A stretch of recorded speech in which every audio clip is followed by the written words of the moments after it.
नमस्ते दोस्तों। कोरोना क्या होता है, कैसे फैलता है, इसका हमारे लंग्स पर क्या असर होता है, कितने लोग इसकी चपेट में आ चुके हैं, ये आप सभी को पता होगी। आज हम इन पॉइंट्स पर बात नहीं करेंगे, बल्कि हम ये समझने की कोशिश करेंगे कि इस महामारी से हमें क्या क्या सीखने की जरूरत है। फ्यूचर में ऐसे किसी वायरस अटैक के लिए हमें कैसे तैयार रहना होगा। 15 मई 2021 तक कोरोना वायरस से दुनिया में 33 लाख लोग मर चुके हैं। अकेले यूएस में 6 लाख और भारत में 2,60,000 लोग मर चुके हैं। कोरोना के सेकेंड वेव ने तो इंडिया के हेल्थ केयर इंफ्रास्ट्रक्चर की कलई खोलकर रख दी है। अभी ये तांडव और भी लंबा चलने वाला है। University of Washington institute for health matrix and evaluation के एक रिपोर्ट के मुताबिक दुनिया में कोरोना डेथ्स अंडर काउंटेड है। उनके मुताबिक इंडिया में जितनी डेथ रिपोर्ट की गई है उसमें 4,30,000 मौतें ज्यादा हुई है। वहीं यूएसए में 3,40,000 मौतें एक्स्ट्रा हुई हैं।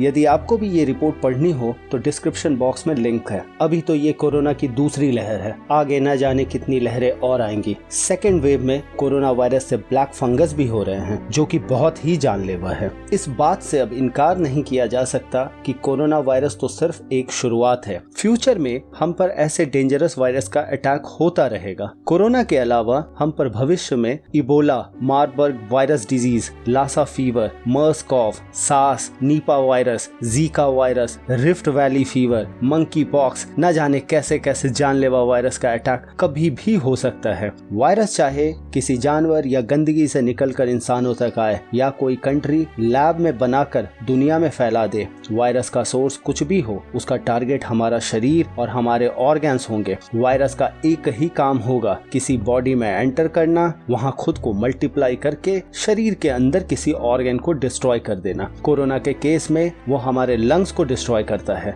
फ्यूचर का नया वायरस शायद किसी और ऑर्गन पर अटैक करे। साल 2019 से पहले ऐसी मान्यता थी कि बीमारियां भी आम इंसानों की ही तरह अमीरों और गरीबों में भेदभाव किया करती है। मलेरिया, चिकनगुनिया, डेंगू, ये सब प्रायः कम इनकम वाले लोग या अंडर डेवलप कंट्रीज की बीमारी मानी जाती थी। वहीं अमीरों और अमेरिका जैसे डेवलप कंट्रीज में ओबेसिटी यानी मोटापा, हाइपरटेंशन, शुगर, बीपी, ये सारी बीमारियां होती थी। परंतु कोरोना ने ये अमीर, गरीब, बिजनेसमैन, मजदूर, नेता, अभिनेता, इन सब के बीच की दीवार को गिरा दिया है। कोरोना जितना खतरनाक किसी आम इंसान के लिए है, उतना ही किसी वीआईपी के लिए भी है। पर इसका मतलब ये नहीं कि कोरोना वायरस इंसानों में भेदभाव नहीं करती है। कोरोना वायरस भी भेदभाव करती है। कोरोना आपके मनी या पॉलिटिकल पावर देखकर नहीं, इनफैक्ट आपकी इम्यूनिटी पावर को देखकर भेदभाव करती है। आप अपनी लाइफ में कितने डिसिप्लिन और इनडिसिप्लिन है उसे देखकर भेदभाव करती है। आप बैलेंस डाइट लेते हो या जंक फूड खाते हो, ये सब देखकर भेदभाव करती है। मैं ये नहीं कहता कि कोरोना वायरस कोई एक्ट ऑफ वॉर है या किसी कंट्री ने ये फैलाया है, परंतु इसने मानवता के सामने जो परिस्थिति बना दी है वो किसी वॉर लाइक सिचुएशन से कम नहीं है। आज कब किसका नंबर आ जाएगा कोई नहीं जानता। हमें डर के माहौल में धकेल दिया गया है। हम रोज कोई ना कोई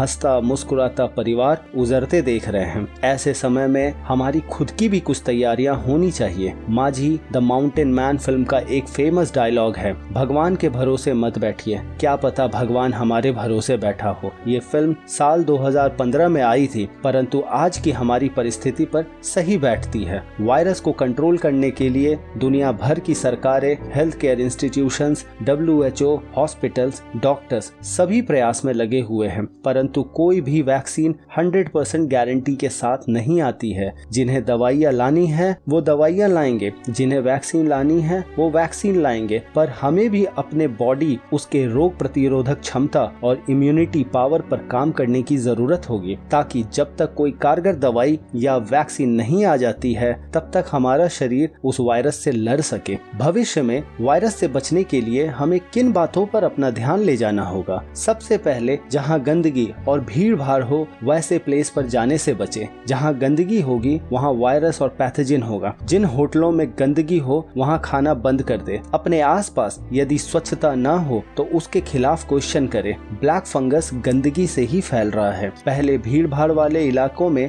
सिर्फ पॉकेट मारों का खतरा रहता था, अब कोरोना जैसे वायरस का भी है। अपने इम्यूनिटी पावर और मेंटल हेल्थ का खास ख्याल रखें। हमारा शरीर इम्यूनिटी पावर के दम पर ही वायरस का सामना करती है और मेंटल हेल्थ वायरस से लड़ने में हमारा मनोबल ऊंचा रखता है। इम्यूनिटी और मेंटल हेल्थ का डायरेक्ट कनेक्शन हमारे खान पान यानी हमारे फूड से होता है। हम क्या खाते हैं, कितना खाते हैं और कैसे खाते हैं, इससे ये डिसाइड होता है कि हमारी इम्यूनिटी स्ट्रांग होगी या वीक होगी। हम जब संपूर्ण आहार यानी कंप्लीट डाइट रेगुलरली लेंगे तो हमारी इम्यूनिटी स्ट्रांग होगी और मेंटल हेल्थ भी अच्छा होगा। वो कहते हैं ना, स्वस्थ शरीर में ही स्वस्थ मस्तिष्क का निवास होता है। ये कंप्लीट डाइट क्या होता है? कोई भी डाइट जो हमारी बॉडी में कैलोरीज, प्रोटीन्स, मिनरल्स, विटामिन्स और न्यूट्रिएंट्स के रिक्वायरमेंट को पूरा करे, वो एक कंप्लीट और बैलेंस डाइट है। मिलावटी ऑयल और मिलावटी मसाले हमारे डाइट को कंप्लीट नहीं होने देते हैं। इनसे कैसे बचना है उस पर मैंने